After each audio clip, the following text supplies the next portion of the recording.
우리 하나님 말씀 같이 보시겠습니다. 하나님 말씀 하나님 말씀 신약성경 히브리서 11장 우리 5절로 6절까지 히브리서 11장 5절로 6절 우리 함께 5절 6절 함께 읽겠습니다. 믿음으로 에녹은 죽음을 보지 않고 옮겨졌으니 하나님이 그를 옮기심으로 다시 보이지 아니하였느니라. 그는 옮겨지기 전에 하나님을 기쁘시게 하는 자라 하는 증거를 받았느니라. 믿음이 없이는 하나님을 기쁘시게 하지 못하나니 하나님께 나아가는 자는 반드시 그가 계신 것과 또한 그가 자기를 찾는 자들에게 상 주시는 이심을 믿어야 할지니라. 아멘. 할렐루야. 네, 부흥의 한 주간 또 은혜 많이 받으시고 또 받은 은혜 가지고 여러분 또 오늘 기도 가운데 승리할 수 있길 바랍니다. 저는 내일 결혼을 합니다. 네, 결혼을 하고 이제 하루를 남겨두고 있는데 하나님이 정신 차리라고 안 아프던 이빨까지 아프게 하시고 지난밤에 네, 그렇게 안 아프다가 갑자기 지난밤에 아파가지고 한숨도 잘 못 잔 것 같습니다. 그리고 갑자기 차까지 또 빵꾸 나가지고 네, 이제 밤에 타고 가야 되는데 네, 여러 가지로 하나님이 정신 좀 차리라고 여러분들이 기도 많이 해주시면 감사하겠습니다. 별로 안 해주시려고 또 이렇게 아멘도 안 하시고 네, 기도 많이 해주시면 또 잘 살 거라고 생각됩니다. 네, 오늘은 하나님과 동행하려면 이라는 제목으로 함께 나눌 텐데 우리 지난 시간 우리는 이 아벨에 대해서 함께 나눴었죠. 그래서 아벨 이야기를 통해서 믿음의 사람이 가진 특징 중에 하나가 무엇인지 이제 배울 수 있었습니다. 여러분 기억나시지 않으니까 제가 묻지 않겠습니다. 기억이 잘 안 나실 텐데 믿음의 사람은 이제 삶과 예배가 분리되지 않는다는 거죠. 그것이 이제 믿음의 사람들이 가진 아주 이제 중요한 특징이라고 했습니다. 믿음의 삶을 동반하지 않는 예배는 하나님이 받으시지 않으시고 그 말은 반대로 믿음 없는 사람은 참된 예배자가 이제 될 수 없다라는 뜻이기도 합니다. 아벨은 더 나은 제사를 드림으로 하나님께 의로운 자라 하는 증거를 얻게 되죠. 참된 예배를 통해서 그 사람이 믿음의 사람으로 이제 증거가 된다라는 겁니다. 어쨌든 정리하자면 믿음의 사람은 반드시 이 예배의 성공자가 될 수 있다는 겁니다. 그래서 내가 혹시 믿음, 이 삶과 예배가 분리되어져 있다면 심각하게 나의 믿음을 이제 돌아볼 수 있길 바랍니다. 이것이 우리가 지난주에 나눈 이야기들입니다. 오늘은 우리 말씀 읽었듯이 에녹에 대해서 한번 이야기해 보려고 합니다. 우리는 지금 믿음이 무엇인지에 대해서 이제 살펴보고 있는 중입니다. 오늘 에녹은 어떤 사람이었기에 믿음의 선진으로 이제 소개되고 있을까? 일단 에녹은 하나님과의 바른 교제에 있어서 이제 표본이 되는 인물이라고 할 수 있겠죠. 오늘 우리가 읽은 말씀은 이제 창세기 5장 21절부터 24절까지의 말씀을 배경으로 하고 있습니다. 창세기 5장 24절에 보면 에녹이 하나님과 동행했다 그렇게 이야기를 하고 있죠. 그 말은 여러분 에녹이 하나님과 아주 친밀한 그런 관계를 누렸다는 것이죠. 여러분 친밀하지 않으면 함께 동행할 수 없습니다. 그렇죠? 여러분 싫은 사람하고 함께 여러분 걸어갈 수 있나요? 함께 동행하는 것은 싫은 사람하고는 잠시도 같이 있기 싫은데 함께 걸어가는 것은 더더군다나 할 수 없겠죠. 동행했다는 말 자체가 하나님과 아주 친밀했다라는 겁니다.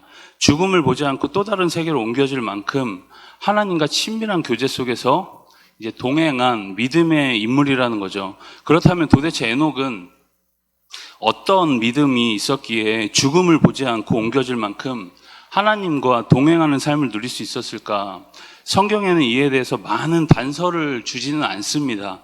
그런데 우리가 이제 최대한 있는 단서를 가지고 오늘 한번 살펴보려고 합니다. 먼저 에녹은 어떤 사람이고 또 어떤 삶을 살았을까? 성경에는 많이 나오지 않습니다. 우리 유다서 14절에서 15절 말씀을 함께 읽겠습니다. 아담의 칠대손 에녹이 이 사람들에 대하여도 예언하여 이르되 보라 주께서 그 수만의 거룩한 자와 함께 임하셨나니 이는 무사람을 심판하사 모든 경건하지 않은 자가 경건하지 않게 행한 모든 경건하지 않은 일과 또 경건하지 않은 죄인들이 주를 거슬러 한 모든 완악한 말로 말미암아 그들을 정죄하려 하심이라 하였느니라. 지금 아담의 칠대손인 에녹이 뭘 하고 있죠, 지금? 이 사람들에 대해서 이제 예언을 하고 있습니다. 일단 이 말씀에서 볼 수 있는 에녹에 대한 정보는 일단 아담의 칠대손이고 이제 예언자로 소개되고 있죠. 여러분, 예언자는 뭐 하는 사람이죠? 하나님께 말씀을 받아서 그대로 이제 전하는 사람을 예언자라고 합니다. 조금 쉽게 말하면 에녹은 당시 사람들에게 하나님의 말씀을 전하는 설교자와 비슷한 역할을 하고 있었다는 거죠. 방금 우리가 읽은 유다서 말씀 이제 그 앞쪽으로 좀만 더 가면 소개되고 있는 수많은 불경건한 무리의 대표격인 가인과 발람, 고라 등에 대해서도 소개하면서 그들에 대한 심판을 예언하고 있습니다. 구체적으로 그들의 어떤 행동에 대해서 이야기하고 있냐면은 경건치 않은 일과 경건치 않은 말에 대해서 이제 심판을 받을 것이다, 그렇게 이야기를 하고 있죠. 사실 여러분, 에녹과 동시대 사람도 아닌 가인이나 발람, 고라 등의 심판을 예언한다는 것은 그의 영적 통찰력이 하나님이 보여주신 것이 그만큼 많았다는 것을 이야기하는 겁니다. 그는 여러 거룩한 천사들의 무리와 함께 주께서 이 심판의 자리에 임하시는 것을 그가 보게 되죠. 철저하게 하나님과 동행하면서 그 시대를 통찰했기 때문에 하나님도 이런 에녹에게 이제 시대를 향한 심판의 메시지를 주십니다. 에녹에게는 무엇보다 이제 여러 믿음의 여러분 종류들이 있는데 에녹에게는 심판에 대한 분명한 믿음이 있었던 사람이었던 것이죠. 여러분 내일 만약에 우리 가운데 최후의 심판이 임한다면 여러분들은 뭐부터 하시겠습니까?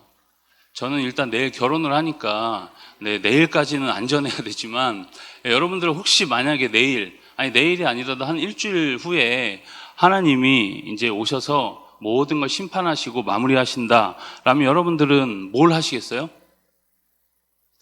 아마도 여러분 나의 이 연약함들을 회개하고 나를 새롭게 하는 일에 여러분 아마도 집중할 겁니다. 일주일은 아마도 완전 여러분 거기에만 집중을 하겠죠. 그리고 어떻게 하면 하나님과 더 친밀하고 일주일만큼이라도 더 친밀하고 온전한 교제 속으로 들어갈 수 있을지 여러분 아마도 고민을 하겠죠. 그래서 심판에 대한 믿음은 단순히 여러분 인간에게 겁을 주는 것이 아니라 인간을 새롭게 하는 창조의 빛이 된다는 겁니다. 그래서 우리가 이 심판에 대한 믿음을 분명하게 가지고 살아야 된다는 거죠. 여러분, 에녹은 어떻게 여러분 이런 믿음을 가지게 되었을까? 심판에 대한. 성경에서 가장 여러분 장수한 사람의 이름을 혹시 기억하십니까? 성경에서 가장 장수를 한 사람. 무드셀라. 어떻게 여러분 아셨어요? 무드셀라가 몇 살까지 사셨는지 아세요? 900? 이제 의견이 갈리기 시작했습니다. 무드셀라까지는 이제 똑같았는데 969세. 우리 손병선 집사님 맞추셨습니다. 달란트를 드리겠습니다. 어쨌든 여러분 969세까지 이제 살았는데 무드셀라가 여러분 누구의 자녀죠? 누구의 아들이죠? 그거는 이제 어려워지죠. 무드셀라는 여러분 에녹의 아들이었고 969세까지 살았습니다. 그런데 이 무드셀라라는 이름 속에는 아주 중요한 뜻이 있습니다. 고대 언어를 연구하는 이 뉴베리라는 학자가 무드셀라라는 말의 뜻을 창을 던지는 사람이다 이렇게 이야기를 합니다. 여러분 뭐라고요? 창을 던지는 사람이다 이렇게 이야기를 합니다. 고대 근동에서 이제 마을과 마을 사이에서 이제 전투가 벌어지면 상대 마을을 정복할 때 가장 문제가 되는 것이 이 마을 입구에서 그 마을을 지키는 창을 던지는 사람이라고 이제 이야기를 합니다. 그러니까 여러분 이 창을 던지는 사람이 뭐라 그랬죠? 창을 던지는 사람은 무드셀라라고 그랬죠. 창을 던지는 무드셀라가 가장 문제가 되었다는 것이죠. 뉴베리는 사람들이 이 창을 던지는 저 사람만 없어지면 저 마을을 우리가 깨끗하게 소탕할 수 있을 텐데 라고 생각했다는 겁니다. 그 사람만 죽으면 마을을 쉽게 이제 정복할 수 있다라는 그런 생각을 가졌다는 것이죠. 반면에 여러분, 마을 사람들 입장에서는 이 창을 잘 던지는 이 무드셀라가 죽으면 더 이상 그 마을이 버티지 못하고 이제 심판을 받는다라고 이제 생각을 했다는 겁니다.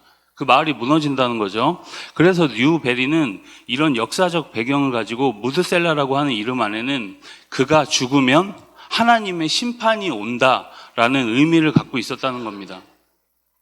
여러분, 이런 배경을 알고 있었을 당시 여러분, 에녹이 65세에 낳은 자기 아들 이름을 무드셀라라고 지었다는 것은 그 아들을 보면서 이 에녹이 항상 심판에 대한 경각심을 가지고 살았다라고 이렇게 이야기하는 겁니다. 그렇게 주장을 하는 겁니다. 여러분, 일리가 있죠? 일리가 있는 말입니다. 더 논리를 한번 좀 진전시켜 볼까요? 아까 우리가 이제 유다서 말씀을 읽었듯이 이렇게 에녹은 항상 심판에 대한 경각심을 가지고 사람들로 하여금 죄악에서 떠나 살도록 말씀을 전하면서 영적 각성을 일으키는 사람이었다고 추론할 수 있습니다. 이러한 내용이 사실인지 우리가 조금 더 살펴봐야겠죠. 창세기 우리 5장 22절의 말씀을 함께 읽겠습니다. 시작.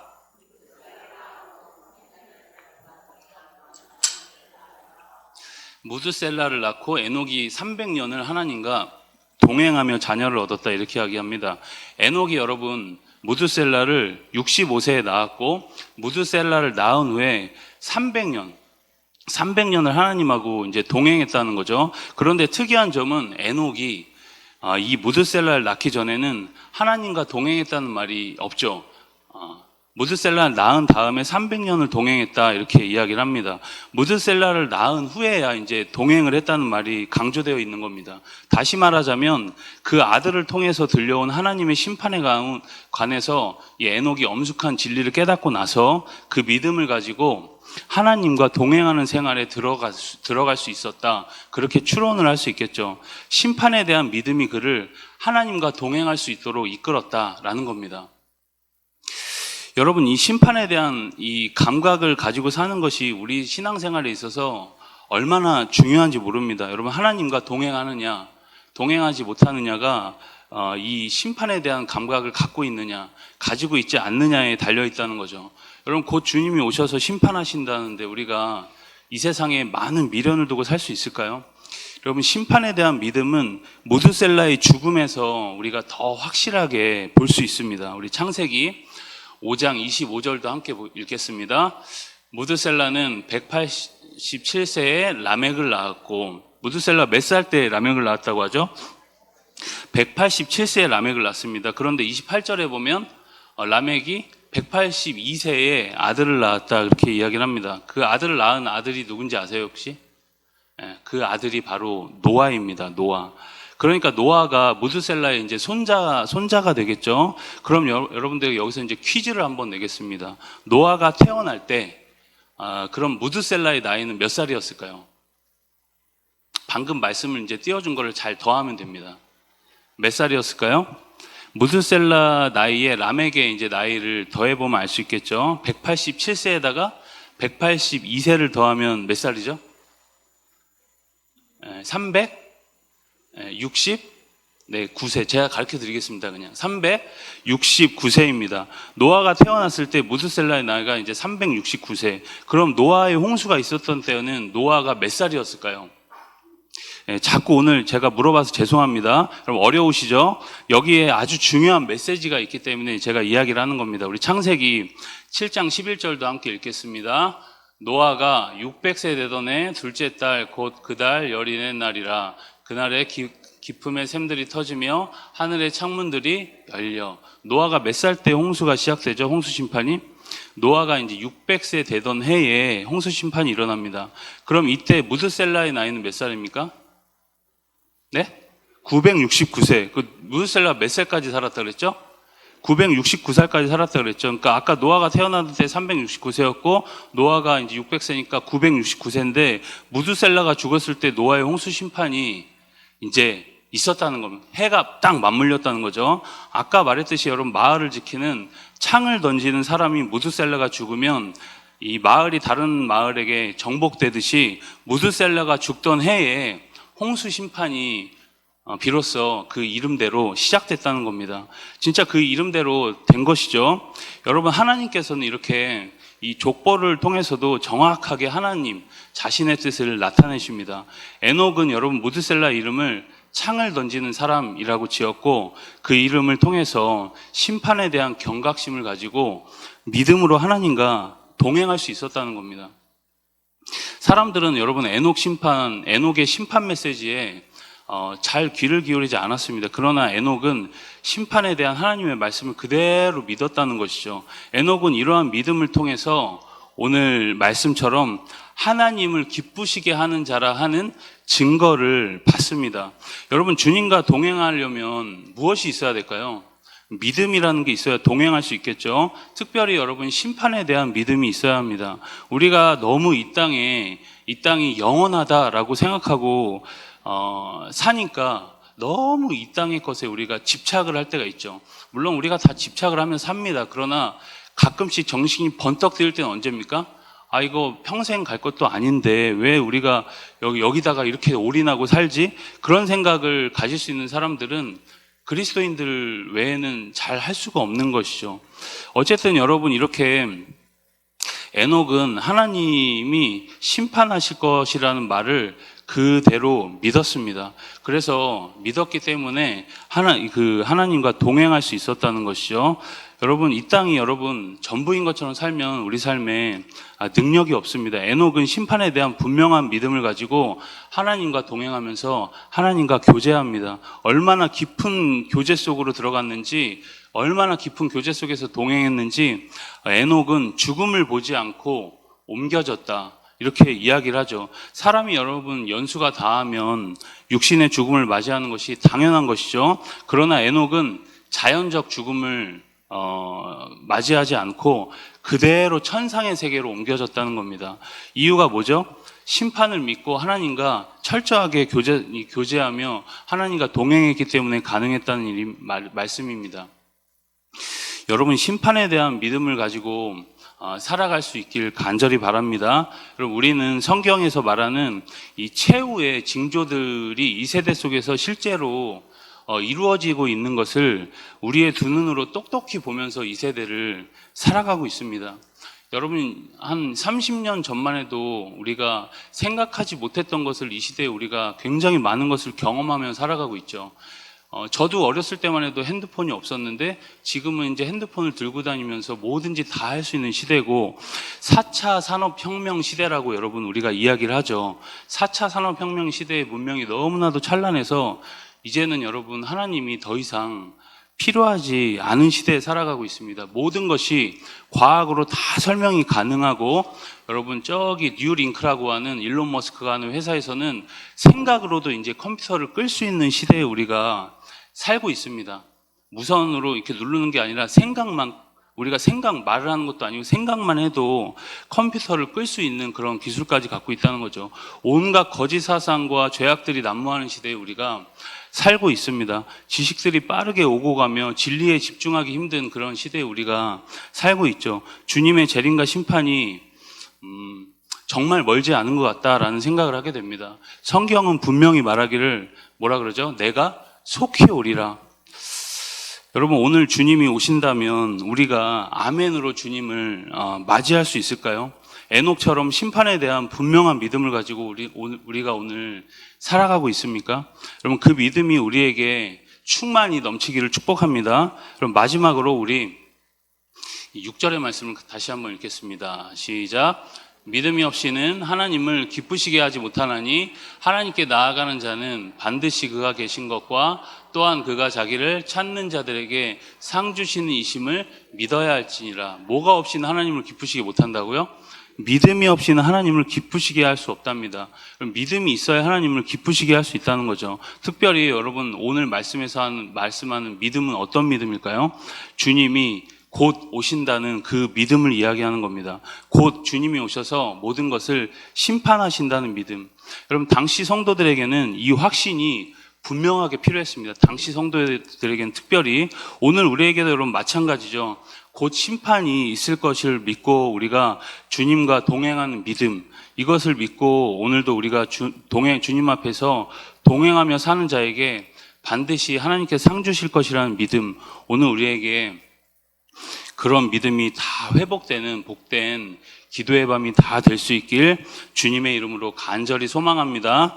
우리 이 시간 말씀을 기억하면서 함께